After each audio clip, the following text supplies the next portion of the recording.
part en Chine où le pays a connu au cours de l'exercice 2023 un niveau de croissance parmi les plus faibles depuis plus de 30 ans, selon les données publiées cette nuit par le Bureau national des statistiques. En effet, l'économie a progressé de 5,2% de l'année dernière par rapport à 2022.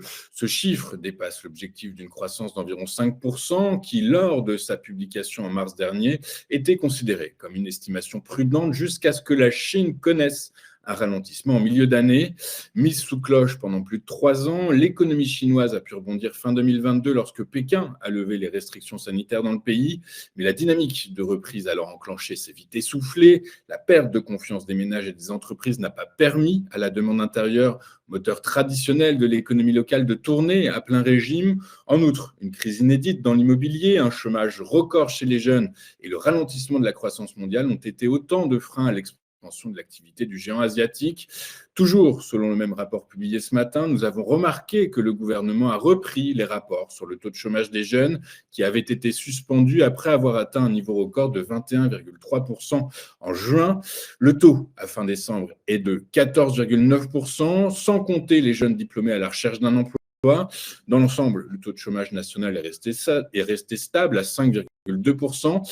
Ceci étant, ce chiffre est à prendre avec des pincettes puisqu'il ne prend en compte que les travailleurs urbains. Il exclut ainsi des millions de travailleurs migrants des zones rurales, une population davantage vulnérable au ralentissement économique et dont la situation est aggravée par la crise de l'immobilier. Enfin, je vous rappelle, et vous le savez parfaitement, que ce chiffre a une visée plus politique qu'économique.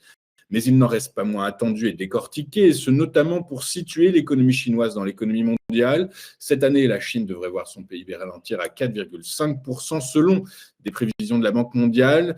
Enfin, et pour être tout à fait complet, je vous rappelle que le gouvernement de Pékin doit annoncer l'objectif de croissance pour 2024 en mars prochain. Selon une étude du Fonds monétaire international, l'économie américaine a déjà subi les 3/4 des effets du resserrement monétaire de la Réserve fédérale américaine. C'est en tout cas le constat dressé par sa directrice générale adjointe lors d'une table ronde au Forum de Davos. Selon Gita Gopinath, et je la cite, « Nous devons reconnaître qu'il y a eu une grande résilience de l'économie malgré les hausses de taux que nous avons constatées. Notre estimation est que pour les États-Unis, environ les 3/4, soit 75% de la transmission, ont déjà été faits. Le reste sera fait en 2024. » A-t-elle précisé, toujours au sujet de la politique monétaire américaine, le gouverneur de la Réserve fédérale, Christopher Waller, a reconnu hier que des réductions des taux d'intérêt étaient probables cette année, mais il a déclaré que la Banque centrale pouvait prendre son temps pour assouplir sa politique monétaire. Enfin, je vous rappelle, selon le consensus FedWatch, que désormais les marchés anticipent de nouveau 7 baisses de taux en 2024, alors qu'à l'issue de leur réunion de décembre, les responsables de la Fed ont indiqué que 3 réductions étaient probables cette année. En France, après une année 2022 au plus bas depuis 1945, les naissances ont une nouvelle fois reculé en 2023. C'est ce qu'on le retiendra, c'est ce que l'on retiendra du bilan démographique annuel de l'INSEE publié hier, et ce quand bien même la population a augmenté de 0,3%, un rythme semblable à celui de 2022. Mais pour autant, avec 1,68 enfants par femme en 2023, la France est sur le point de rejoindre la situation de pays comme l'Allemagne, l'Italie ou bien encore l'Espagne, plus proche de la moyenne européenne avec 1,5 enfants par femme. D'après les experts, les raisons sont autant conjoncturelles que structurelles. Conjoncturellement, la guerre en Ukraine, la hausse des prix de l'énergie et de l'inflation en général ont pesé sur le moral des couples, et ce dans la mesure où la stabilité économique et la certitude de pouvoir offrir un environnement décent à un enfant sont des prérequis particulièrement forts. Structurellement, l'évolution de notre société vers plus d'individualisme, mais également la moindre confiance en l'État-providence via le prisme des politiques publiques comme la santé et la garde d'enfants jugées moins efficaces peuvent expliquer la baisse de la natalité. Faisons maintenant le tour de ce qui s'est passé sur les principales places boursières de la planète hier. Et en Europe, les principales places boursières ont clôturé dans le rouge. Les investisseurs peinant à donner une direction aux indices actions européens en ce début d'année.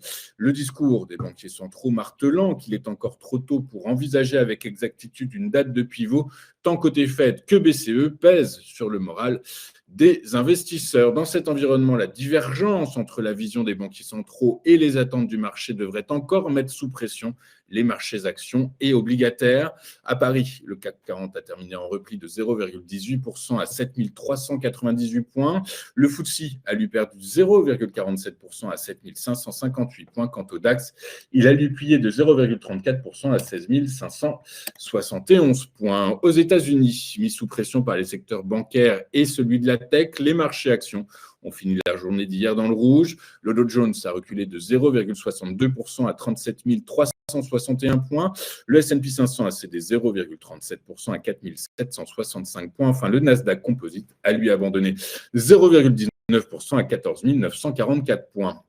En Asie ce matin, dans le sillage de Wall Street et de données économiques chinoises moroses, moribondes, le Nikkei a reculé de 0,4% à 35 477 points. En France, le SBF 120 a clôturé dans le rouge en perdant 0,24%, alors même que le titre d'Asso Systèmes a lui gagné 2,72% à 45,75 €, finissant ainsi en tête d'indice. L'éditeur de logiciels bénéficie de la note de Deutsche Bank qui pointe une sous-valorisation de l'action. À l'inverse, sur fond de hausse des rendements souverains, Nexity plonge de 7,48% à 15,09 €. La foncière immobilière doit toujours faire face à une montagne de dettes qui plombe son bilan. Sur le Forex, l'euro a reculé de 0,61% face au dollar. Il se négociait ainsi en fin de séance à 1,0881. Sur le marché des taux souverains, les commentaires prudents des banquiers centraux tirent le marché de la dette d'État vers le haut. Le rendement du Bund à 10 ans a pris 1,5 point de base à 2,213%, alors que celui à 2 ans a gagné un tout petit peu plus de 0 point de base, 0,2 point de base à 2,587%. À l'heure de la clôture en Europe, le marché obligataire américain progressait, lui. Le taux à 10 ans gagnant 9,1 points de base à 4,041%. Quant au taux à 2 ans, il prenait, lui, 7,7 points de base à 4,2153%. Sur le marché pétrolier, les prix ont été tiraillés hier entre la montée des tensions au Moyen-Orient et le raffermissement du dollar. En effet, les premiers contre-coups de l'escalade militaire en mer Rouge entre occidentaux et houthistes commencent à se faire sentir sur l'activité industrielle et notamment en Europe. Cependant, le dynamisme du billet vert à un plus haut d'un mois est venu contrecarrer les velléités haussières des prix du pétrole. Dans cet environnement, le prix du baril de Brent de la mer du Nord pour livraison mars a gagné 0,17% à 78,29 $. Mais à l'inverse, son équivalent américain, le baril de WTI pour livraison février, a lui reculé de 0,38% à 72,40 $. On va marquer une toute première pause dans cette édition du 17 janvier 2024. Et juste après, comme promis, comme convenu, nous retrouvons David Furcage et son chrono-CAC remanié à la sauce iWave Capital. À tout de suite sur Téléfinance.